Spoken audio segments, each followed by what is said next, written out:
From fabulous Las Vegas, Nevada, you are listening to the Walkertown Report.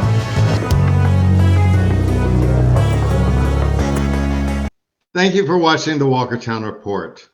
About a week ago, we have learned of the passing of Deanna Booher, aka Matilda the Hun from the original Gorgeous Ladies of Wrestling, or Queen Kong, or even Queen Adrena. She was a woman of many different faces and many different contradictory and very entertaining stories.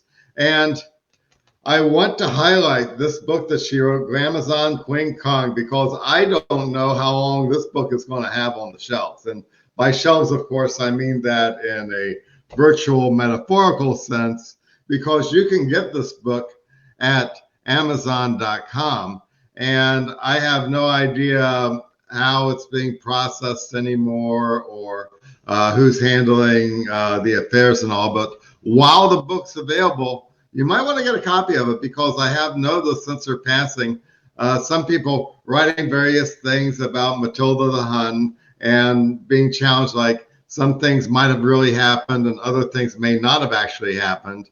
And I'm thinking, well, if you want to hear from the horse's mouth where some of these stories came from, I can think of no better source than her autobiography. How in the world did you ever become a wrestler? Although looking at you couldn't become much else. I challenge anybody, any sex, any creature, any being, any place, any time.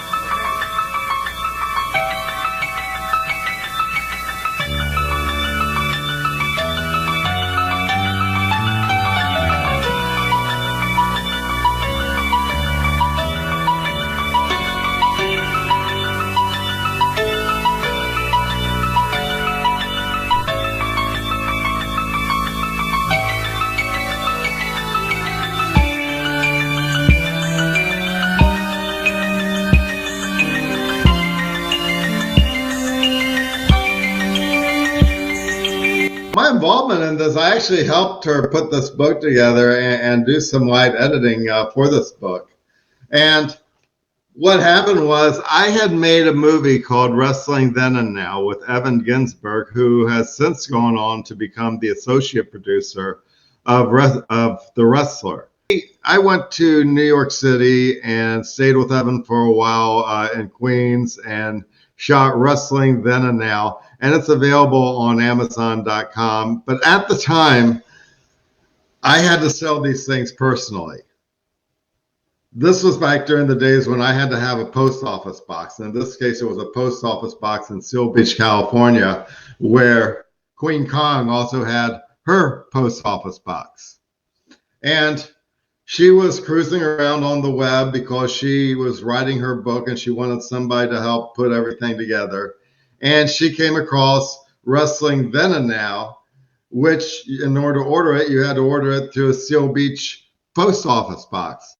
So she got in touch with me that way. And when I first got the email, I have to confess, I was not somebody who watched Glow. I was not a Glow fan, not because I hated Glow or anything. It just wasn't on my radar. But you know what was on my radar? Married with Children. And when I read Queen Kong, I do remember the episode where Queen Kong appeared and there was a scene in a ring. And there was also a scene in a truck stop where Queen Kong took Bud Bundy's virginity. So I remember then when I saw that email and I saw Queen Kong, I thought, I wonder if it's the same person. And I went and I looked, and sure enough, when I saw the picture at her website, queenkong.com, I realized, hey, I remember her. And not just from Married with Children, but also Death Stalker 2. So she has a number of B-movie credits, a very impressive list, which you can see at the Internet Movie Database, imdb.com. So I went to see her, and we talked about some of the things in her book that she wanted people to know about. Of course, she talked about some of the movies she was in, everything from Spaceballs. She was doing underground theater with Annie Sprinkle, and she was writing articles for Al Goldstein of Screw Magazine. I was known as Queen Adrena before this time, world-renowned dominatrix, and pioneer in the real world of sexual revolution and journalism. My husband and I were photojournalists that told lots of naughty little stories about all the true stuff going on way before Playboy made his mark. Even as we put the book together, I remember there being some hesitancy on her part about what things to allow in the book and what things not to allow in the book. For instance, when Globe first started, it might have started out like with some adult innuendo, but as the series progressed, it drew an increasingly underage crowd of impressionable high school girls, especially, who looked up to the Globe girls like idols, like heroes to them. And knowing this, knowing the high regard, certain girls, now very accomplished women, well, knowing that as Deanna's putting this book together, she's wondering, well, how much of this sexual revolutionary past should I come in? Maybe I should have this, like, one book dealing with this, another book dealing with that. And then there was the question of what if someone disagrees with some of her conclusions in the book, or the way she's remembering things. Thinking about, well, the Jimmy Stewart movie, The Man Who Shot Liberty Valance, where if you're torn between the truth and the legend, go with the legend. And so at that point she said, yes, this is the legend. And so as we were putting together Glamazon Queen Kong, this was more than just, in her straight form of mind, the truth. But for me, and even for Queen Kong, she remarked, this is the legend. And now it's time for Ask Queenie. Glow premiered in 1986. It was the first all-female wrestling show on television. How did you get involved with Glow? I saw an ad in Dramalog. My friend Charlie Haynes, my dear friend Golden Cat, she showed me this ad, and we both went and auditioned for the new TV show. This was the late 80s, and we thought, wow, it's about time. We've been trying to break into professional wrestling, doing mud wrestling, training in wrestling camps, getting our moves down. And we said, oh, this is it. This is comedy, this is music, this is wrestling, this is drama. Wow. We thought, this is it. So we went and we met all the people.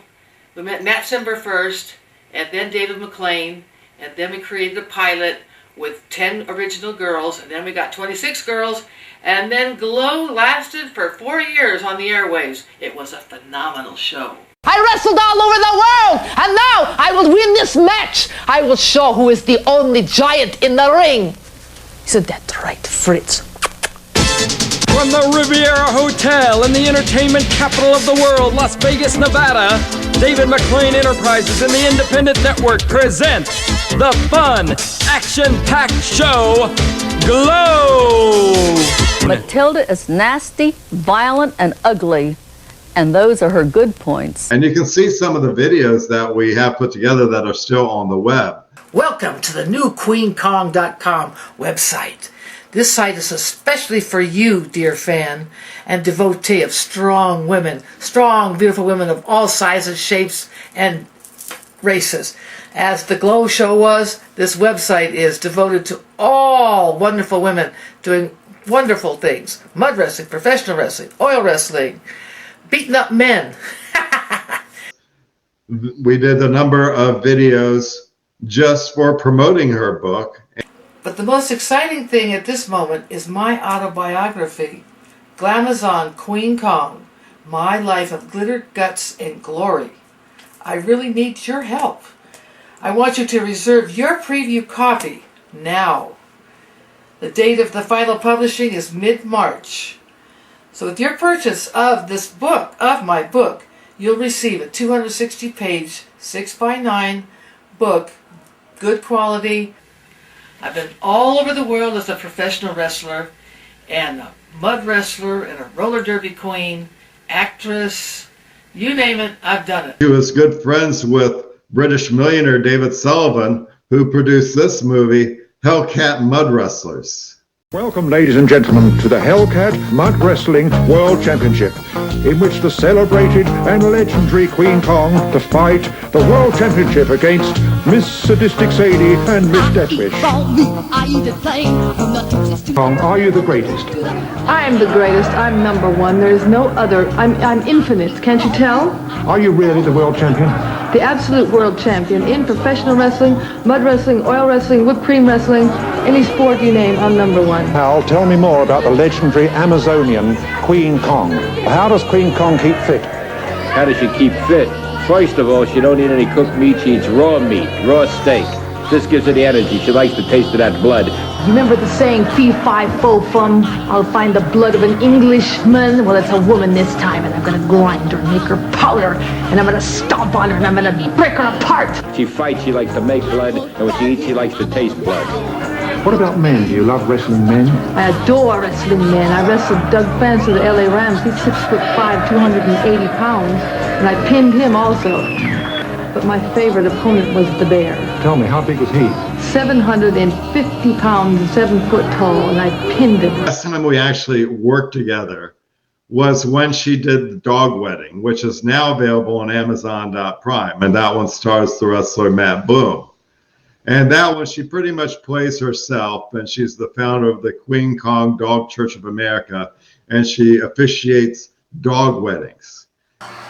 Your mother was really a wrestler? Yeah. I didn't know a woman do that. Oh, she was a legend.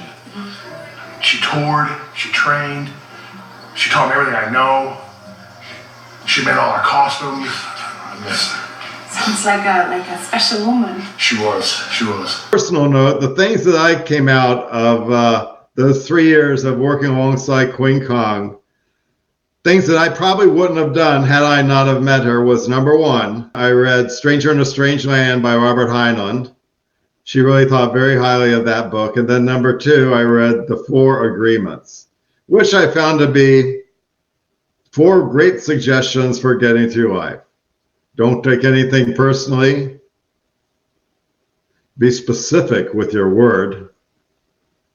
Don't assume, and always do your best. And that's the wisdom that I got back from my days with Queen Kong as we worked on what became her legend, Glamazon Queen Kong, my life of glitter, guts, and glory. Get it while you can. Thank you for listening to the Walkertown Report. Links to any product discussed on the Walkertown Report may be found in the description. If you do not have access to the description, please visit Walkertown.com for more information. Thank you for listening to the Walkertown Report. Hello, my name's Dwayne Walker, the producer and host of the Walkertown Report. And if you like what I'm doing here, feel free to donate. There's a donate button in the description.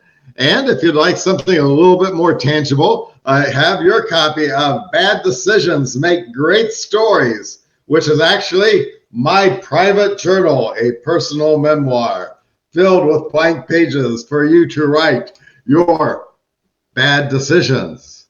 Of course, whether you learned anything from it or not, hey, if you learned something, great. If you didn't, it's still a good story. So get your copy of Bad Decisions Make Great Stories. And if you know someone who constantly makes bad decisions, get them a copy of this book. And then when they ask, why are you giving this to me? Say, hey, I don't know what'll fix you, but it'll sure make a great story.